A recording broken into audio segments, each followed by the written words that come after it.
Hi everyone, it's Shaw from Scrap Secrets and welcome back to my channel. Today's video is part of the March Card Happen event for the Handmade Happiness Facebook group. Our theme for this month was use it or lose it, and the technique was in or out. So originally I had planned on making a quick card and then spending most of the time decorating the envelope of the card, for that being the out of the card part of this project because I chose the out technique. And I started off, didn't like where I was going, scrapped it, and then picked up some other supplies because if you've watched any of my other videos, you guys know that I have plenty of supplies that I've never used. So I'm going to be using 3 die sets here, and I showed you them earlier. They are MFTs, just add paint, crafty hands, and tools of the trade. So I cut them all out of some white cardstock that I had. The back of it actually has a little pearlescent on it. I am just going to be using a little bit of Copic markers and a little bit of Distress Oxide on a couple of the items or a couple of the cutouts. So not really color intensive technique, so it didn't really matter what paper I used. So I just cut out a bunch of random pieces, and I had an idea in mind, and then again it totally changed as the card was coming together and I had a different idea, and you'll see when we get to the one part, it's another out technique. So again, this card just did not go in the way that I thought it was going to, but I am absolutely in love with the way it turned out. That very rarely happens. It's usually the other way around where I have something in my mind and I'm like, oh, this is perfect. It's going to look so good. And then I do it and like it looks nothing like what I had planned. Not saying that it usually looks bad, but just saying that, it's not the card that I pictured in my mind. So here I am just adding Copic colors to most of the die cuts. So what I had just done was actually the ink pad, and I had to go back onto MFT's site and reference a lot of the images because I wasn't really sure what was what. So there is the mini ink blending foam that's right underneath my right hand. The paint palette, there's a round one and then there's an oblong one. I chose the oblong one because I took up more real estate because originally I had wanted to do something else. And I'm just picking a couple of Copic markers and coloring in those teeny tiny dots.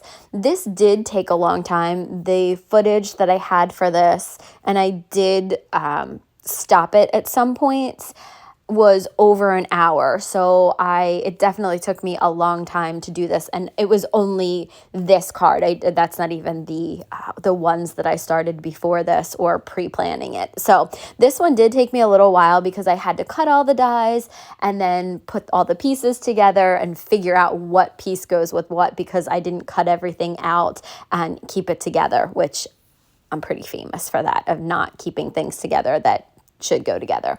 So now I'm gluing the oblong palette together and then putting glue in those little open areas and going ahead and putting those circles in that I colored with Copic markers.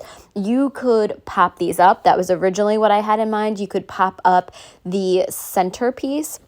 You don't even have to put these circles in there. You can actually just either trace the circles or just kind of scribble some marker down on the backer piece and it'll just have colors. You can just have the colors where the circles would be on the first piece, on the top piece, if that makes sense. So just scribble something down and then put that top piece over top of it and it'll, fill in the whole circle. So now I'm moving on to the scissors. We are doing the handles. So the scissors come in 2 pieces, which is really nice. Just gluing them together. Again, you could put little pop dots on that so that the handles could be a little bit elevated from there. A lot of different things you can do with this. I was going to cut out a couple of ink cubes because once I put them together, I thought they looked really cute.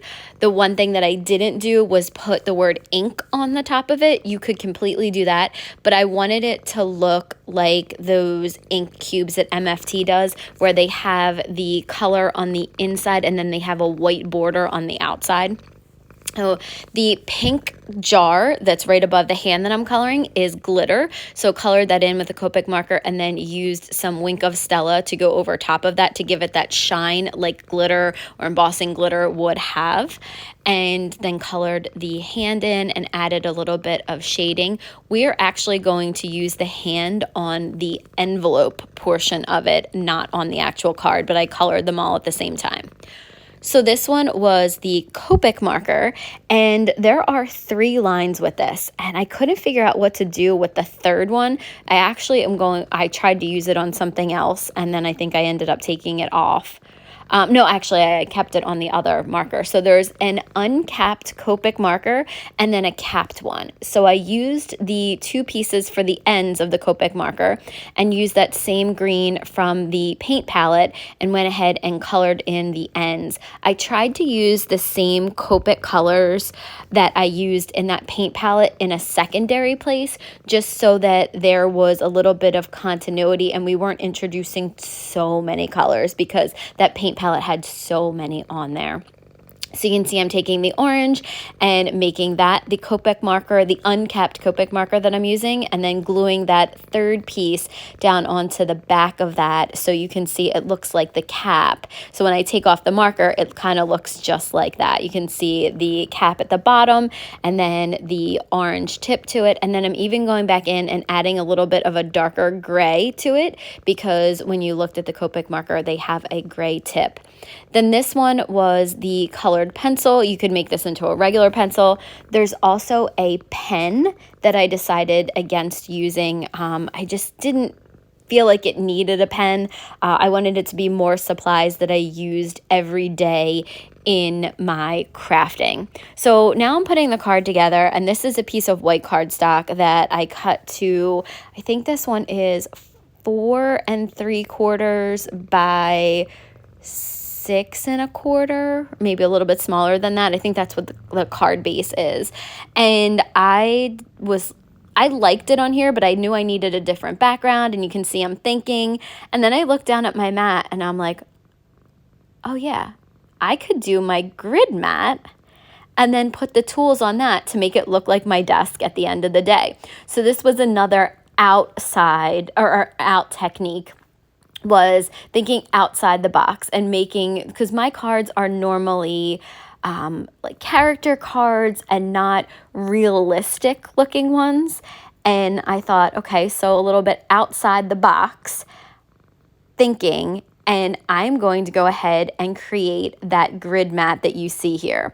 So I'm taking that black card base and just drawing right on it with a white jelly roll pen, adding the lines, and I make the rectangle, and then I'm going to go ahead and create the lines down the middle. So the line down the middle long ways and then horizontally and vertically, those are a little bit thicker than the other ones. So after I go ahead and attach all these ones, you're going to see the fact that I draw in the thicker lines in the middle, horizontally and vertically, to create that crosshairs, that like 0 point in the middle.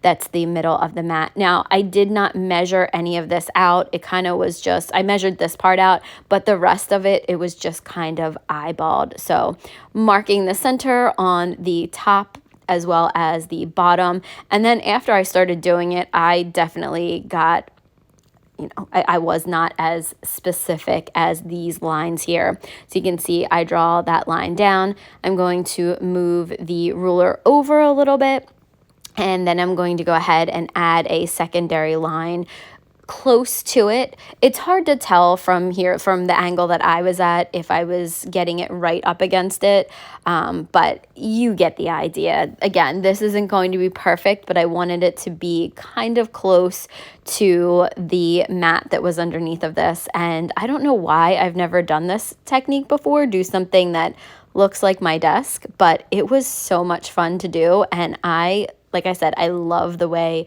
this card turned out. So while you're watching me draw in all the lines, I wanted to tell you a little bit about the Handmade Happiness Facebook group. We are a group of crafters that come together once a month with a theme and a technique. We get to choose between 2 different techniques and all create the same theme and create projects for you guys. It's a hashtag driven hop, so make sure that you click on the hashtag in the title of the video and it will bring up everybody's videos who are participating in the event. They're usually between like 10 and 15 people that participate in it depending on the month and what's going on, but I can't wait to see what everybody creates because this one is very open to interpretation. And I was talking with one of my friends, Marie, and we were like, well, what are you going to do for this one? Because it's not one of those ones that's like use an embossing folder or use a stencil. This one is very open to your interpretation of it. There may be some possible giveaways along the way, so make sure that you check out everybody's videos and follow the instructions. If there are giveaways on the channels, they will let you know. So going back to the card, I went back in and drew those little lines in between the grid lines because I had marked some out, but I didn't use that or didn't get the lines exactly correctly. So I decided to just go ahead and put those lines in there. It made it a little bit more realistic, and I was a happy accident. I actually liked the way it turned out. So I'm just laying everything down into place, some to hide some of the white smudges or the double lines, or like where I accidentally went around my finger instead of going in a straight line when I was marking out my grids. Using my one more Copic marker to go ahead and add one of the little the stamping blocks, the smaller one, just adding some Copic marker around the edges of it just to give it a little bit of dimension. And then going to use my Honeybee Bee Creative Glue to go ahead and add all of that down. So I'm really loving the way this card turned out. I was very happy that this is where I ended up. It definitely was not where I thought I was going to be. So I hope that you guys will hop along with us. And like I said, I can't wait to see what everybody makes in this hop because it really is an interesting theme. So going back down and gluing everything into place. Once everything is glued down, we're going to work on the other out technique, which is the envelope. I think it's so much fun to decorate the outside of the envelope, and as long as objects don't stick up too far and it can still go through the machine, you can completely decorate this. So I cut out a stencil, the hand, as well as the stamping block, the larger stamping block. And I'm using the larger one for the return address and then going to glue down the hand holding that stencil for the recipient's address. I just thought this was a really cute idea for a way to decorate the card. You can hand this to somebody. You can put this in the mail because it's basically flat. So it's good running through the machine. Just make sure that everything is glued down really well. So there's the card and then the envelope. So I hope that you guys enjoyed this video. Hopefully you guys will hop along with everyone else. If you have comments or questions, please feel free to leave them below, and I will see you guys again real soon for another video. Bye!